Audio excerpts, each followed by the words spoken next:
máa súnmọ́ bíbí mo fẹ́ add remote. I want to add remote to it. So mo wá sí add remote. Àfà ẹ̀yin tẹ́ wá kọ́ṣẹ́ tẹ́ jókòó síta ẹ wò ẹ ti mọṣẹ́ add remote. Ó máa wá sọ fún mi pé kí làwọn kan mo fẹ́ add remote mélòó mo fẹ́ add.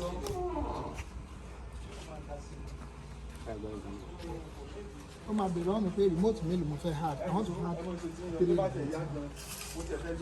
Ìgbà tí mo fẹ́ lò fún remote mi, you have to know.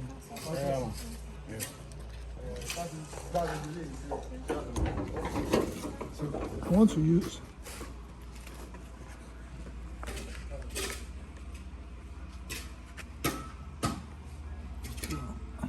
the pay trigger 1 single press, then rest,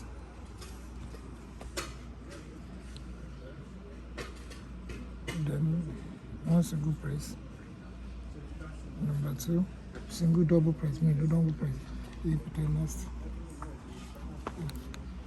1 remote skinning, ready concerning remote 1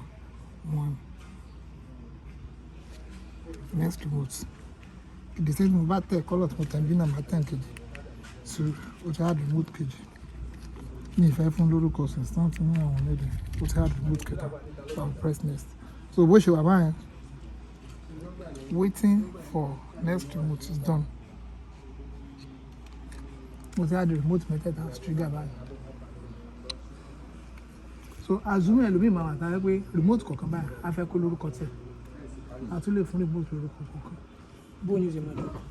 Ibi program ẹ̀ náà máa ti ṣe orúkọ ẹ̀ ṣe remote so ẹni sọ remote ẹ̀ á sọ pé remote ẹ̀ pẹ́pẹ́ ló sọ̀rọ̀ but since tó jẹ́ resident làwà yìí tó gbé bí company ṣe báyìí tó ní remote bẹ́ẹ̀ fún gate man àwọn gate ẹjọ́ bẹ́ẹ̀ bẹ́ẹ̀ lọ. ṣáàjọ pé bí ìlànà ìfẹ́ yóò gate kan fún ìlànà tó wá dàpọ̀ tó lè fẹ́ gate ẹ̀ tó yàtọ̀ níbi. ìgbà tán bá ń tẹ remote la máa mọ oníkálukú. question we are getting now ẹ ti ronú sí i. kí n tó sọ ẹjọ́ bá ní ti ẹ̀ẹ́dẹ́ understand.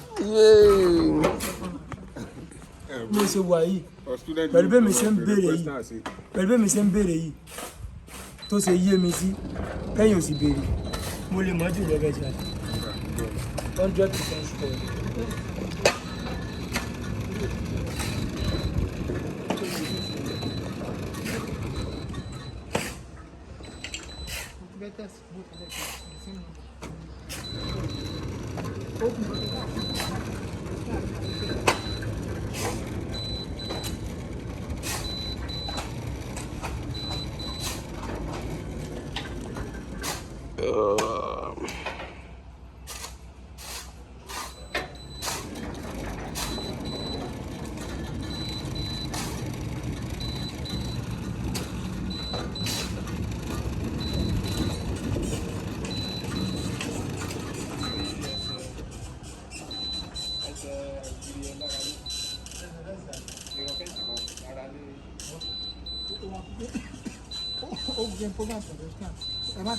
So blue button alone all the gates is open. Trigger me pé kó ṣí completely àbí kó close completely.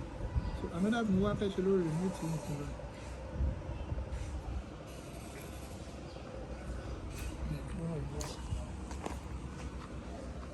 Another thing fẹ́ ṣe lórí remote. Mo fẹ́ edit.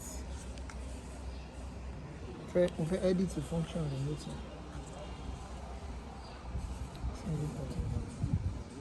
So ibi bíbá mo fẹ́ ṣe trigger sọ̀rọ̀ pé trigger mo mú síbẹ̀ trigger mo mú lára àkọ́kọ́ ìsìn báyìí mo wá mú pedestrian so I want to configure pedestrian lock so press nothing.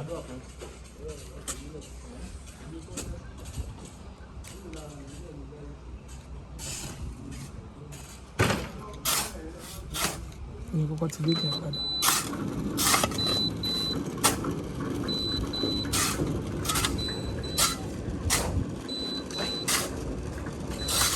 bó ṣe ń bí ìpè yẹn ṣe ṣe bá tó. ẹ̀ nítorí pé orí bátìrì ló wà then kó géètì ẹ̀ ṣiṣẹ́ lọ́wọ́ pẹ̀lẹ́ fún àpò fẹ́ next no not 40 nìyẹn.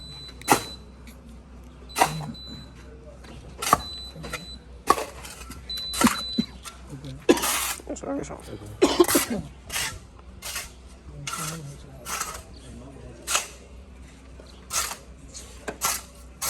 Sir? Kí ni wọ́n máa ń fàgbọ́n ṣe? Ògbó tó ń ṣe ní ẹ̀jẹ̀ sí ni wọ́n. Ìjọba rí ilé tí wọ́n lọ ìrà lójú ọ̀nà fún ìrà lọ́lọ́. Àwọn táwọn èèyàn fi ní àgbọn gan tó máa ń fakọ́. Nígbà àwọn gbígbà ló ń dákun.